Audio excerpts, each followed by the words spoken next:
Bonjour, Bonjour. Omar Deby, j'allais dire pour les intimes, directeur central des rédactions de Midi 1 TV, directeur de la rédaction de Midi 1 Radio, mais surtout pour moi, un ami, un confrère et un journaliste que j'ai connu comme rédacteur en chef d'Aujourd'hui le Maroc, par la suite comme directeur de la rédaction de Maroc Soir, si je ne me trompe pas, ensuite directeur de la rédaction à Midi 1, avant d'atterrir à Midi 1 TV, puis de reprendre le bateau, le navire, si j'ose dire, de Midi 1 à Radio. Exactement. On est dans un endroit sympathique par le signal de Midi 1 TV vers l'Afrique, vers le Maghreb, vers le monde arabe et avant vers les autres régions du Maroc. Le Maroc se prépare à une entrée chaude, plutôt une rentrée chaude, avec le remaniement gouvernemental qui est à la limite subalterne dans la situation actuelle, mais essentiellement à la mise en place de la commission que le roi va charger de préparer, d'élaborer le nouveau projet ou le nouveau projet de développement pour le Maroc et pour le Royaume. Midi 1 TV, Midi 1 Radio auront dans cette effervescence que nous allons vivre être les retransmetteurs et être les débatteurs ou mener le débat autour de ces projets. Comment vous vous y êtes préparé et quels sont vos projets? Alors d'abord, mon cher Naïm Kamal, merci beaucoup pour cette invitation à être interviewé par Quid.ma. Plaisir pour nous. Je dirais aussi que c'est un plaisir de faire cet échange avec un ami d'abord. En plus, c'est un ancien dans mon métier pour lequel j'ai beaucoup de respect, un grand éditorialiste. Moi, j'ai commencé à lire, à découvrir la presse.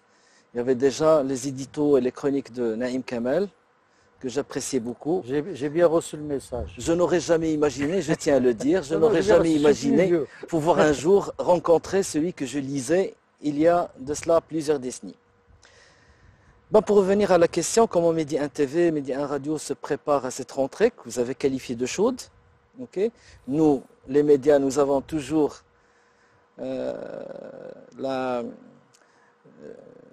l'habitude de trouver des qualificatifs à certains événements. C'est vrai, ça s'annonce chaud, oui, je le dis aussi en tant que média. Cette fois-ci, c'est mérité. Absolument, absolument, c'est le cas de le dire. Et nous nous sommes préparés assez bien que on est toujours dans le doute. Quand une rentrée approche, il y a toujours les doutes. Est-ce qu'on s'est bien préparé, assez bien préparé? Est-ce qu'on s'est suffisamment préparé?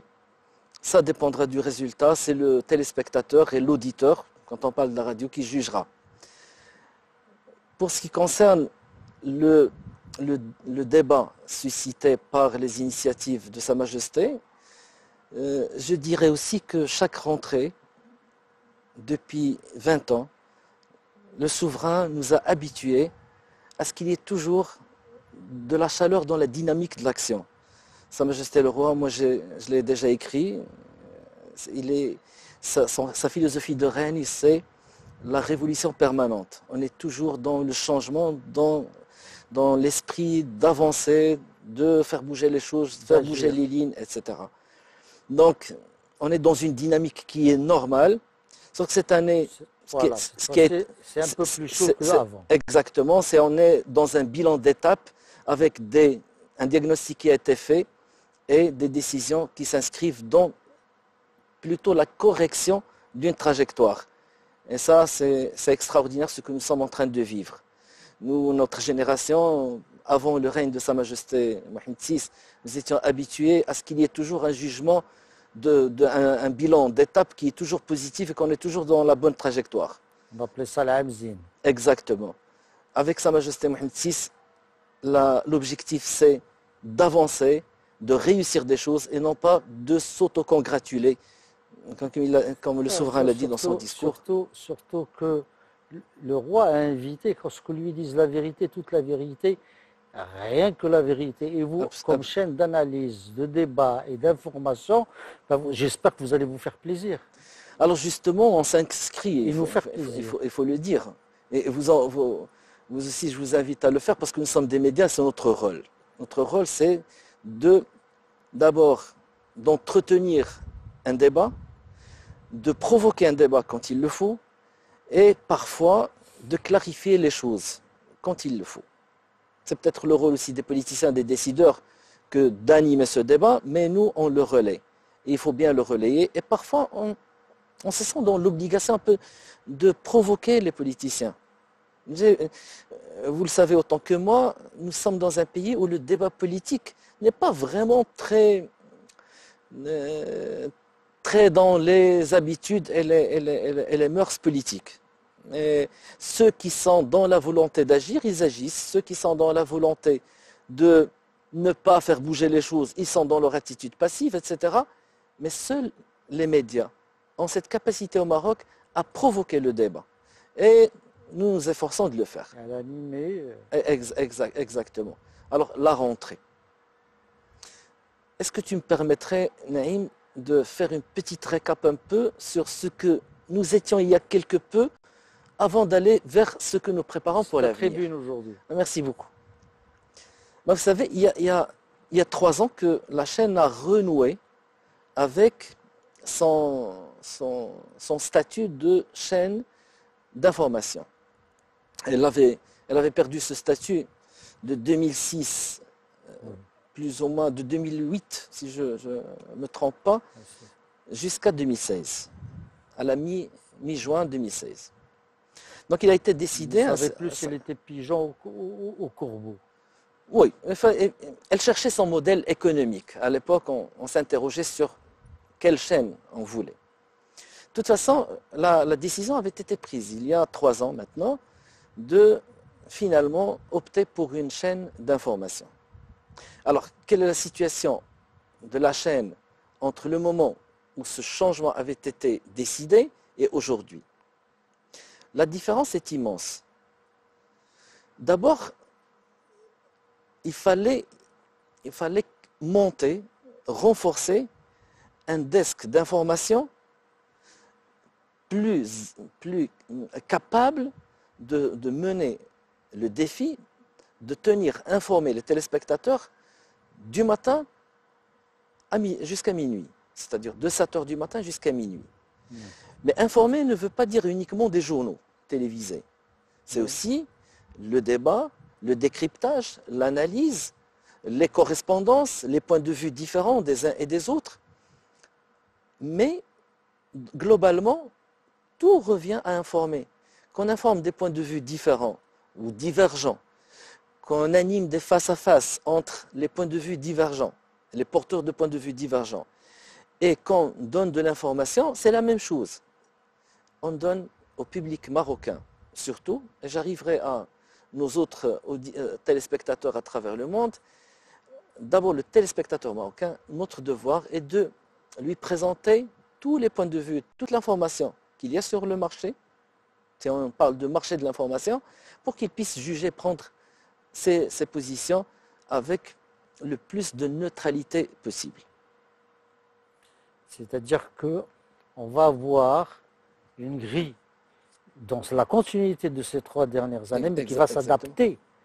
Et comment elle va s'adapter à la rentrée? Est-ce qu'il y a une programmation modifiée, différente, nuancée? Est-ce qu'il y a de la nouveauté au niveau de la programmation? Alors la nouveauté, c'est que nous on s'inscrit toujours, comme tu viens de le dire Naïm, c'est dans le besoin. Un média, il répond à un besoin. Comme toute entreprise dans le monde, c'est le besoin. Quand on arrive sur le marché, il faut répondre à un besoin quelconque. Est-ce qu'il y a un besoin aujourd'hui d'informer et sur quoi? Absolument, il y a un débat. Il y a le Maroc qui est aujourd'hui à un certain moment de changement sur beaucoup de plans, notamment le modèle économique marocain ou le modèle de développement. Et dire que le Maroc cherche un nouveau modèle de développement, c'est comme pour une entreprise quand elle cherche un nouveau modèle économique. Oui. C'est la même chose. On va inclure l'un dans l'autre. Oui. Il y a la grille de programmes qu'on connaît, avec ses points d'information, l'une vers l'Afrique, l'une vers le Maghreb, l'autre vers le monde arabe. Il y a des émissions de débat, il y a des émissions d'analyse, etc. Est-ce que vous allez garder cette structure? Est-ce qu'elle va être modifiée quelque part? Et donc, si vous la gardez, vous allez suivre avec ça et vous allez faire avec ça le débat tel qu'il devrait s'organiser et tel qu'il est voulu pour cette rentrée. Absolument, parce que d'abord, nous avons dès le premier jour opté pour un modèle basé sur information, décryptage, analyse. Et quand on dit décryptage et analyse, c'est débat. Tout ça réuni dans le cadre d'un débat. Donc notre modèle, c'est les infos, les tranches d'information et les talks, où il y a de l'échange, parfois même assez fort, parfois c'est juste du décryptage et de l'analyse, etc. Parfois polémique, parfois virulent. Absolument. Donc, le modèle de grille pour lequel nous avons opté, c'est pendant la journée, il y a de l'information, on démarre le matin avec de l'information, sous tous ses aspects, c'est-à-dire qu'on essaie au maximum pour une durée de suivi de la chaîne d'une demi-heure, qui est la durée moyenne le matin pour quelqu'un, il se peut qu'il arrive à 7h ou à 7h30 ou à 8h.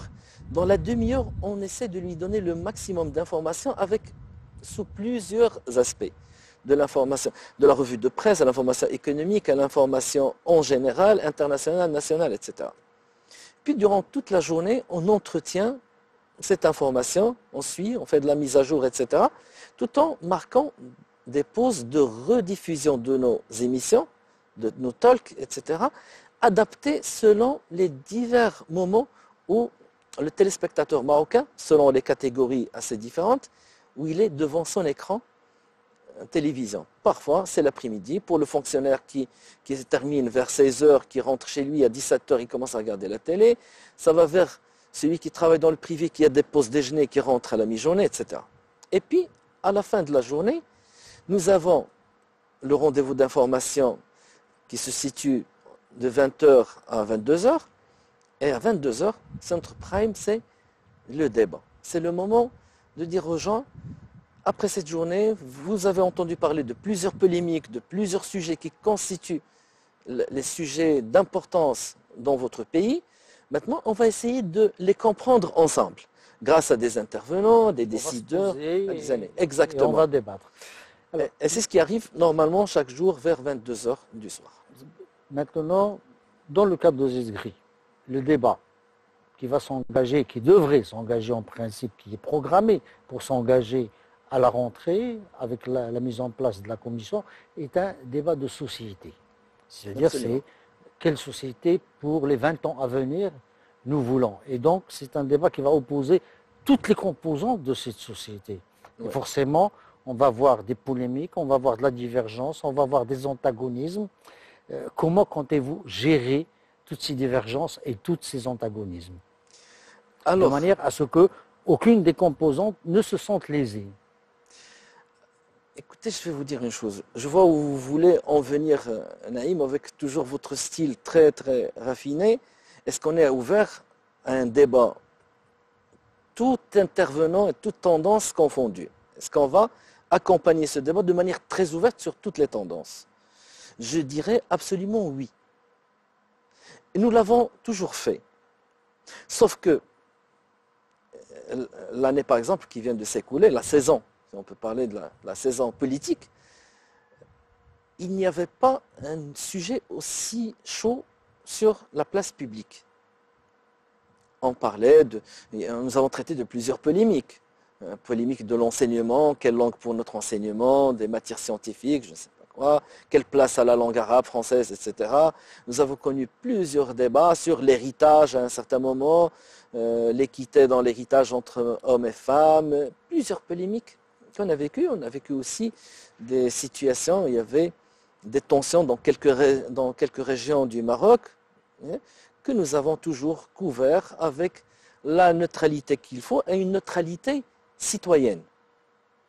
si tu peux me permettre cette expression. J'aimerais surtout en avoir l'explication. Alors la neutralité citoyenne, pour moi, c'est la neutralité qui porte dans son ADN l'intérêt d'abord de la nation marocaine, de son intérêt. Alors je ne peux pas être neutre en donnant la parole à une très petite micro-minorité qui cherche à porter un discours qui vise la déstabilisation de la cohérence, une nano-subversion, qui, en prenant la parole, se donne une dimension qu'elle n'a pas.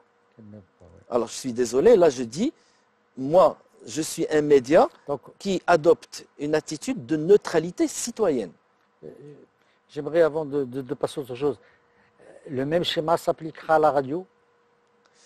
Le même schéma s'appliquera à la radio comme il s'est toujours appliqué à la radio. Contrairement à ce qu'on parfois on véhicule comme message. Oui. Parce que parfois, on nous prête des choses que nous ne faisons pas. Et parfois, on nous reproche des choses qu'on ne devrait pas nous reprocher. Sans entrer dans les détails, je donnerai peut-être un ou deux exemples, mais je pense que le fait, par exemple, de dire « Ah, mais, par exemple, Medi 1 Radio, Medi 1 TV ne sont pas intéressés aux événements d'El Hoceima. » Tu m'as poussé à parler d'un cas concret, je le fais. Ils ne sont pas intéressés, on voit une polémique, etc. Les gens dans les réseaux sociaux... C'est pas moi qui l'ai dit, hein. Moi, se sont intéressés. Oui, mais c'est bien que tu soulèves ce point. Et j'aime bien, parce que c'est peut-être l'occasion de préciser les choses. Il n'y a pas un média qui s'est autant intéressé à cette question des événements d'El Hoceima que Medi 1 Radio et Medi 1 TV. Oui. Primo, on était sur place, on a fait beaucoup de reportages. Ça je peux en témoigner. Ah, absolument, merci de le faire. Et j'aimerais bien que les gens soient parfois au niveau de la radio, il y a certaines couvertures qui m'avaient énervé. Oui. Par une forme de partialité à l'envers. Oui, très bien. Okay. Non, pour vous dire. Hein. Mais justement, donc on était sur place, on a fait des reportages, on a fait des débats, on a interviewé les personnes concernées, on est allé faire du micro-trottoir dans la rue avec des gens. Et pourtant, on retrouve dans certains réseaux sociaux, okay, et certains médias, quelques accusations comme quoi on ne suit pas, on n'accompagne pas. Ce n'est pas vrai. La polémique sur... J'ai lu aussi dans certains médias, parfois, le reproche suivant. Ah, il y a toute une grève dans les facultés de médecine, et Medi 1 TV ne s'y intéresse pas. C'est ahurissant. On y a consacré 3 face-à-face entre ministère et les jeunes ou syndicats, etc. On s'y est intéressé par plusieurs reportages qui existent sur le web aujourd'hui, qu'on peut retrouver, qui sont sur YouTube, qui sont sur notre site, etc. Donc, pour ne pas m'étaler trop sur ce point, nous avons toujours adopté ce que j'ai appelé tout à l'heure la neutralité citoyenne. Ben, écoutez, tout ça c'est très bien. Vous le savez mieux que moi, parce que moi je ne gère qu'un site. C'est par rapport à une mastodonte comme Medi 1 TV et Medi 1 Radio, c'est vraiment peu. Mais on sait, toi et moi, que l'information, c'est l'argent.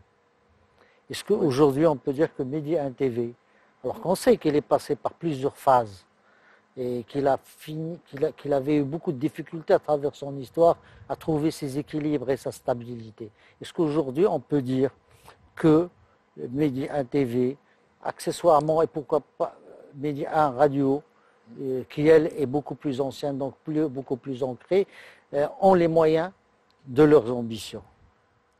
Alors, je parlerai des deux entités parce que juridiquement et statutairement, sont deux entreprises différentes.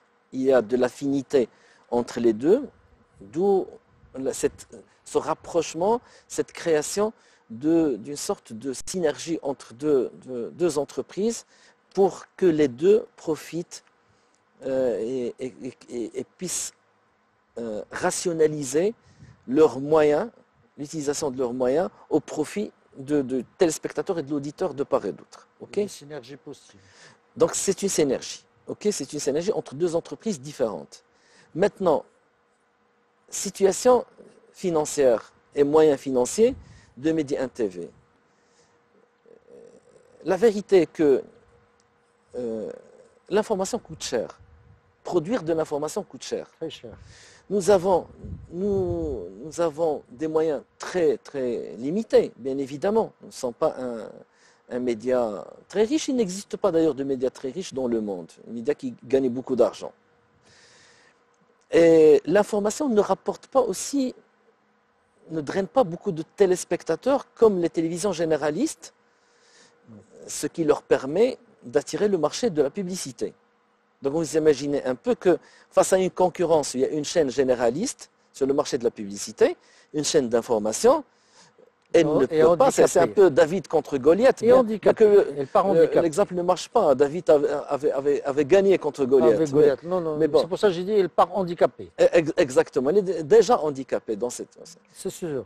Alors, ce que je pourrais dire aussi, c'est l'occasion, c'est que depuis 3 ans au moins, le nouveau management, le nouveau PDG, grâce à sa politique de rationalisation des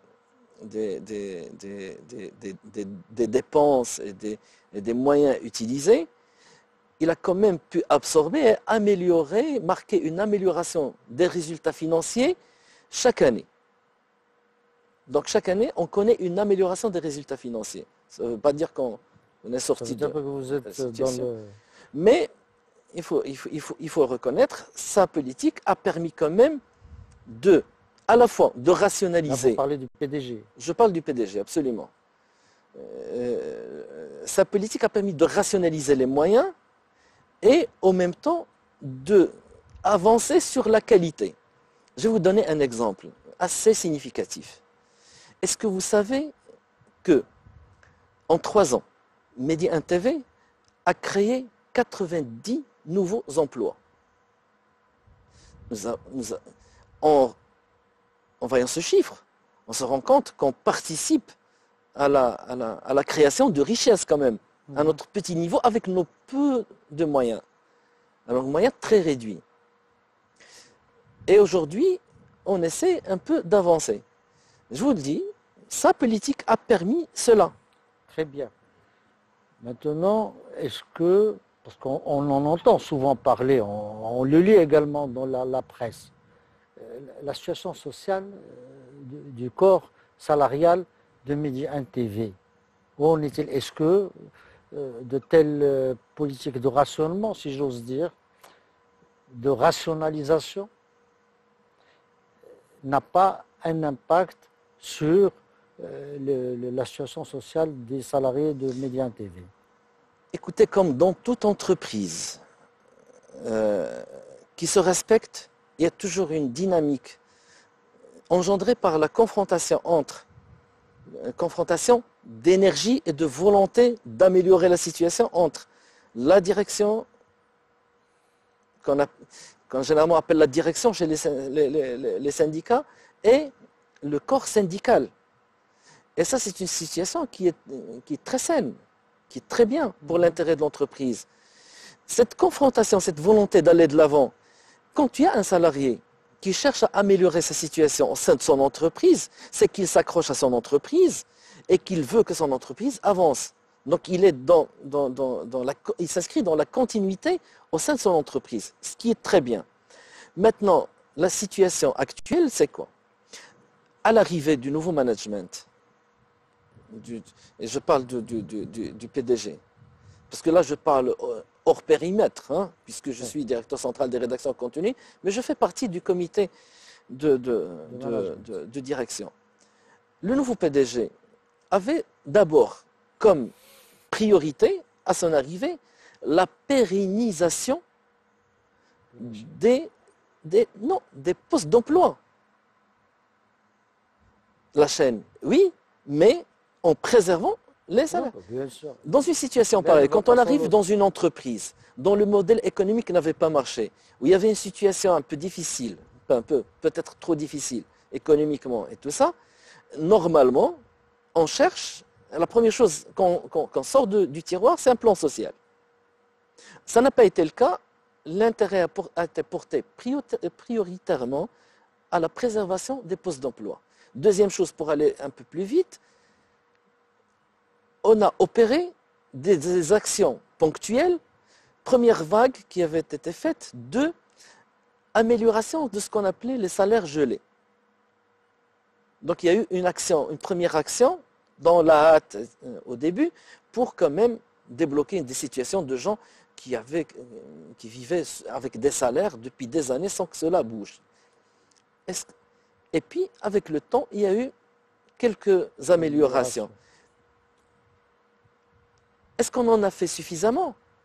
Si on compare nos moyens et nos résultats financiers d'une entreprise qui est déficitaire, on comprend très bien qu'il n'est pas possible de faire davantage, bien qu'on aimerait bien.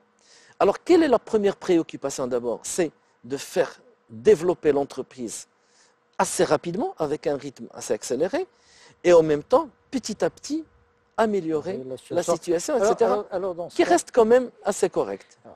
Globalement, l'idée que je retiens, c'est que la chaîne tire le diable par la queue. Hein, elle vit chichement.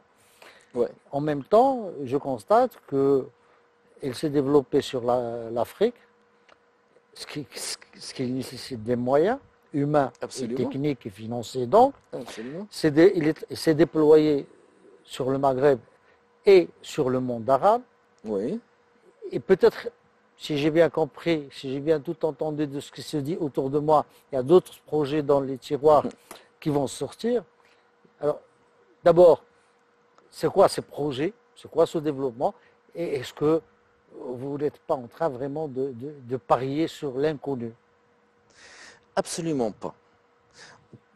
De toute façon, toute gestion d'une entreprise est une aventure, quelque part. Il n'y a pas de résultat mathématique garanti scientifiquement quand on dirige une entreprise. Sauf que, dans notre cas, je vais être clair, l'entreprise média est une entreprise qui a besoin de justifier son existence. Et son existence se justifie par son utilité. Quelle est l'utilité éditoriale d'une chaîne? Quelle est la possibilité pour elle de développer son marché et son environnement pour pouvoir croître? La croissance d'une entreprise dépend de son marché. Alors, j'explique un détail. Le marché publicitaire marocain aujourd'hui, est-ce qu'il permet à autant de chaînes, est-ce qu'il permettrait autant de chaînes entre notre pôle public historique, notre deuxième chaîne bien-aimée et Média 1 TV, entre autres? Notre chaîne bien-aimée, c'est là. Pardon? Notre chaîne bien-aimée. Non, j'ai dit notre opérateur historique, notre chaîne, notre pôle public et notre chaîne bien-aimée 2M, qui nous a fait découvrir la chaîne de télévision privée à l'époque. À l'époque, oui. Qu'on ne peut que la chérir. Alors, et qui continue à occuper une place très importante dans le cœur des Marocains. Alors, donc, le marché publicitaire lui-même, aujourd'hui, si on l'analyse, il n'est pas suffisant pour faire vivre tout le monde. Je reviendrai à ce point, mais avant, je voudrais juste expliquer pourquoi Média 1 TV Afrique. Quand on a un marché réduit, quand on est une entreprise d'information, qu'est-ce qu'on cherche? On cherche à élargir son marché de manière rationnelle et optimisée. Aujourd'hui, les taux de croissance que connaissent les pays africains n'ont pas d'égal par ailleurs. Pour la 3e année consécutive, si je ne me trompe pas, la Côte d'Ivoire fait 8% de croissance. Enfin, 8 points de croissance. Ok? Sénégal, idem, d'autres pays, et bien d'autres, dans la région de l'Afrique occidentale spécialement.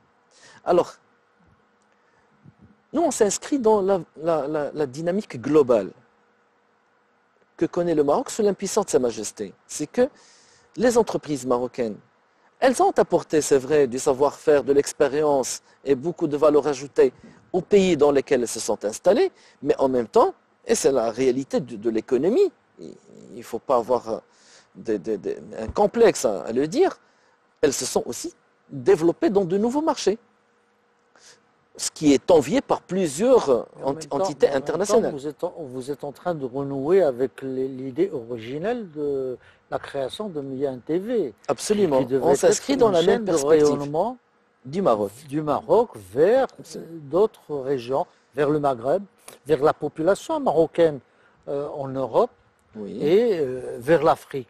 C'est dans ce sens-là. Je crois que absolument.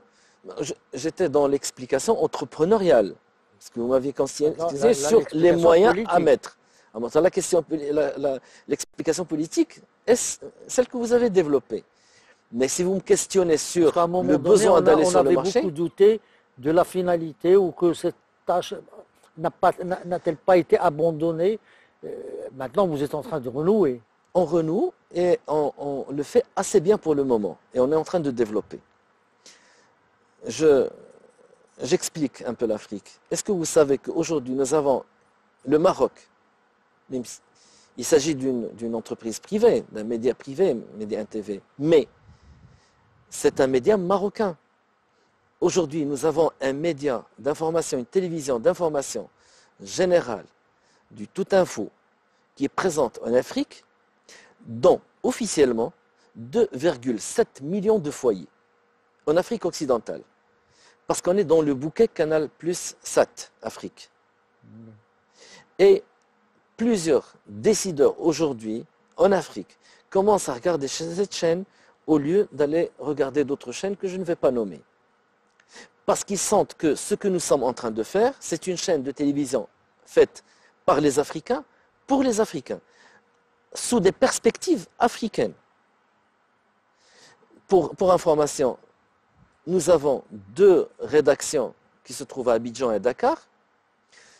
C'est des confrères africains et des consoeurs africaines qui animent chaque jour les tranches d'information, d'actualité, les débats et les talks que nous produisons pour la chaîne Afrique. Et on s'est réapproprié, nous, Africains, d'une certaine façon, notre outil, notre moyen de s'informer, au lieu de le sous-traiter à d'autres pays qui sont au-delà de la Méditerranée. Moi, ce que je retiens, au-delà de votre rayonnement, d'abord, vous n'êtes pas dans la concurrence avec Oula, avec l'ASNRT et avec deuxième mise sur le marché national, parce que vous avez votre spécificité qui est le tout information, le tout débat, le tout analyse. Absolument. Mais est-ce que, quand on a cette vocation, quand on travaille pour ce concept, est-ce qu'on n'est pas en droit de travailler à fond perdu? Oui, absolument, moi j'adhère parfaitement. Mais la réalité aujourd'hui est que nous sommes une entreprise. Mais qu'est-ce qui empêche qu'on puisse dire que c'est une entreprise stratégique et qui a besoin d'être soutenue? Ça me réjouit pourquoi elle va continuer à tirer le diable par la queue? Ça me réjouit de vous l'entendre dire. J'adhère parfaitement. Mais de toute façon, en tant que... Mais je ne pourrais porter ce discours, moi, personnellement, parce que je fais partie du management de la chaîne. Okay, je ne pourrais tenir ce discours. Mais je te remercie de le dire. En fait, la vérité. Mais moi, je trouverais tout à fait fondé, tout à fait justifié que vous portiez justement cet argumentaire acquis de droit. Pourquoi? Alors justement, ça se justifie parce que, je vais te donner des exemples. Aujourd'hui, nous sommes porteurs d'une vision marocaine pour le continent. Nous l'accompagnons, nous la médiatisons. Vous savez, on m'a posé la question lors d'un séminaire avec les rédactions de Dakar et d'Abidjan à Dakar lors d'une réunion. Et on m'a demandé, mais quelle est notre feuille de route éditoriale? C'est quoi nos lignes éditoriales? J'ai répondu que notre feuille de route éditoriale était basée est inspiré par deux discours. Deux discours que je considère comme étant fondateurs. Le discours d'Abidjan, du 24 février 2014, Le discours de Riyad. et le discours plutôt d'Addis Abeba, du retour du Maroc à l'Union africaine. Oui. Alors, ces deux discours en Afrique, ils sont fondateurs pour moi. L'un a tracé la vision économique qu'il nous faut en tant qu'Africains pour nous développer, et l'autre a tracé la feuille de route sociopolitique, un peu philosophique, globale, de comment nous devions cohabiter ensemble pour pouvoir prospérer grâce à l'autre feuille de route. Je trouve ça formidable, c'est une complémentarité. Si on fait analyser tout ça, on tire une feuille de route. Et j'avais répondu aux journalistes qui m'interrogeaient sur ça.